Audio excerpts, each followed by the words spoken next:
introducing you to our second special guest for the day, Ms. Mridul Sharma, Strategy Lead, EY Global Delivery Services. Ms. Sharma has over 11 years of experience in consulting, spanning SAP, HR, success factors implementation, Qualtrics deployment, and strategy lead in advanced manufacturing and mobility sector, and program manager for new initiatives. She has extensive experience in client interactions, sales, pre-sales support, project management, and business process improvement. Before EY, she worked in Capgemini and Bosch as a process lead with a number of certifications in the field of employee experience and talent modules. She believes in leveraging technology to handle end-to-end business transformation in companies. Thank you for honoring us with your presence, ma'am. May I request Ms. Mridul Sharma to address the participants and share her experience with us? Thank you. Thank you so much, ma'am. First of all, congratulations, VCIPS, for organizing this HR marathon. I'm equally excited to be here as I'm getting a chance to talk to future CXOs, VPs, MPs, so who are going to create value in the society through their HR expertise. So congratulations once again. My name is Mridul Sharma. I'm having 11 plus years of experience in the IT world, and I have been associated with EY for a very long time, primarily into SAP, HR delivery, and business development. I've also led Qualtrics practice within EY GDS, and I'm responsible, as already shared by Madam, that I'm program management for new initiatives, and I'm the strategy lead of the sector automobile. I don't have any presentation today because I want you to relate to this, which I'm going to share now. Because someday you are going to be an employer, or you will take care of the employees in the firm, right? So what do you think? How can employee engagement be effective for organization success? Because employees runs the organization. They're the center of the organization. Like Jaspreet Kaur shared in her presentation that your customer experience is directly related to employee experience. So happy employees, happy customers. So when you are trying to improve employee engagement, you must constantly be on the hunt for cost-effective strategies. Money matters at the end, right? So, and after all, people are the most important and most expensive at the same time assets when it comes to driving value and business growth. So today, I'm just going to talk about the different costs that a company may incur because of disengaged employees. So when you start focusing on employee engagement, you can reduce indirect or direct costs. So there are so many processes where you can calculate employee engagement score and invest money accordingly. So this is the part of your strategy.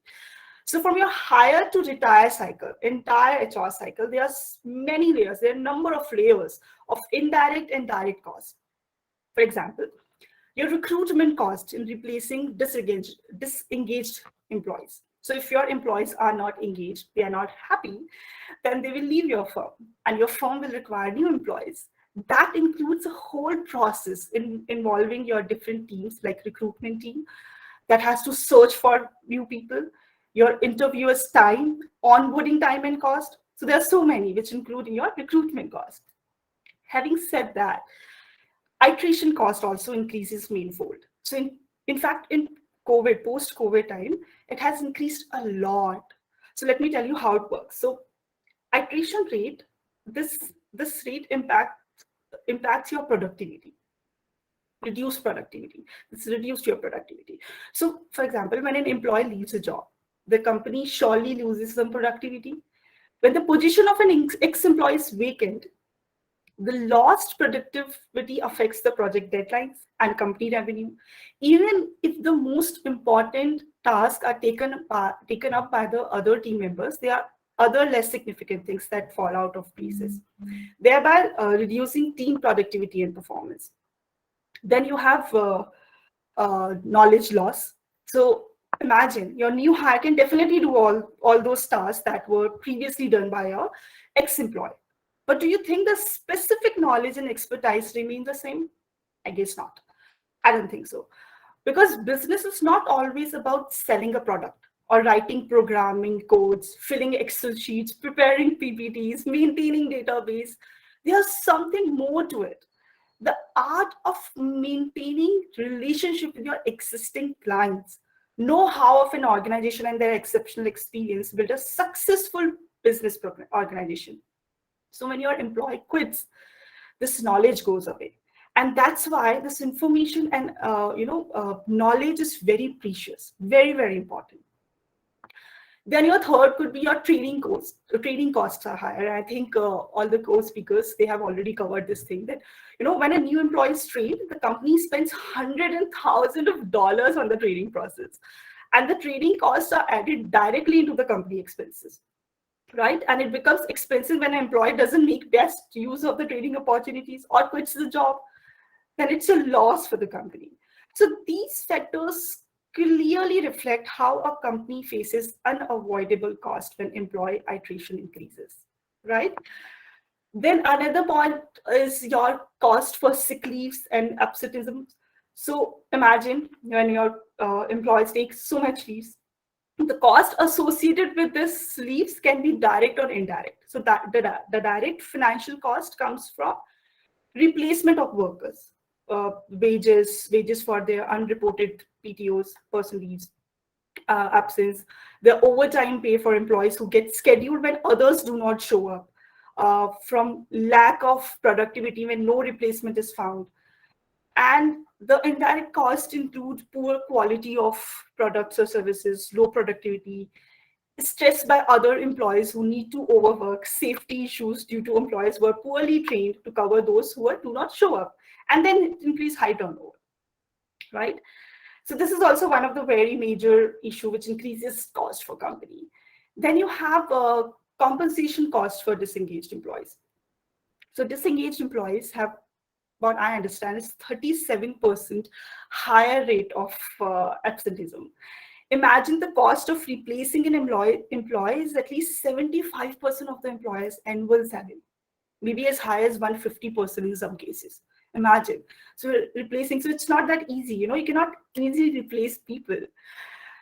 And having the right employee engagement strategies will save significant cost in replacing employees.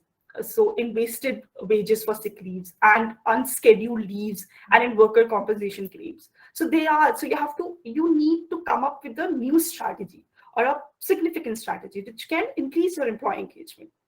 So these are which I have shared. These are just a few cost saving benefits of employee engagement, all of which can save your organization significant amount of money per year.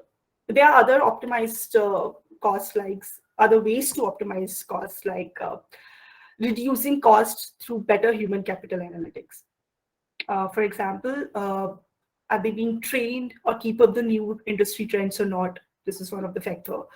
You're reducing operating costs through human resource optimization. For example, automation, just now shared by my co-speaker, or using automation to take care of the repetitive tasks.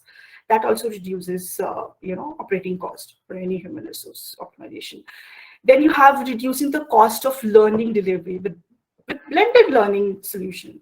For example, using different mediums on the go ways of delivering content, hybrid, online, offline. There are so many other. So learning part also increases a lot. So you can come up with a significant strategy for their learning plan. Then using technologies to improve workforce productivity. There are so many, automation. Again, automation is one of that part. Increasing productivity through improved employee engagement and leadership. So, ensuring that change management is in focus whenever a new initiative is taken up. So change management plays a vital role whenever you are, planning or strategizing or creating new projects. Using technology to predict the iteration rate and take, corrective iteration methods. So you can implement solutions like predictive analysis. You can predict employees are leaving or not.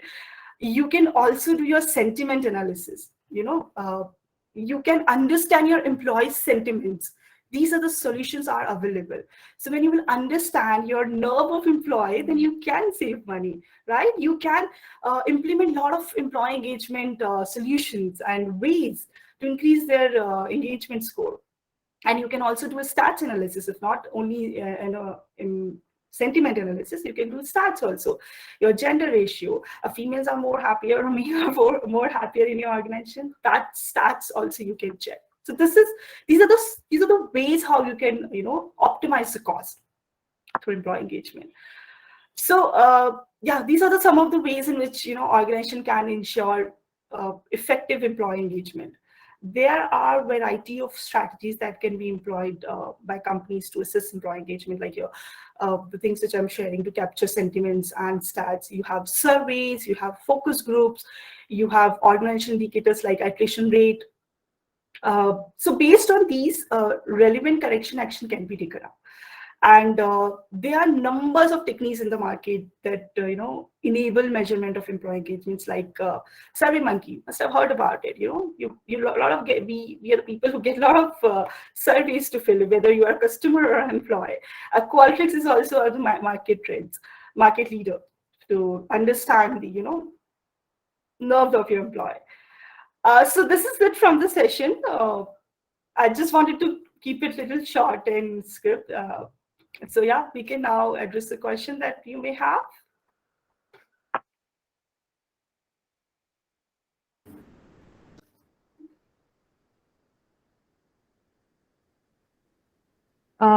Thank you very much, ma'am, for spreading your positive energy to our Conclave platform and for sharing your views and real-time experience and perspective on employee engagement and cost optimization.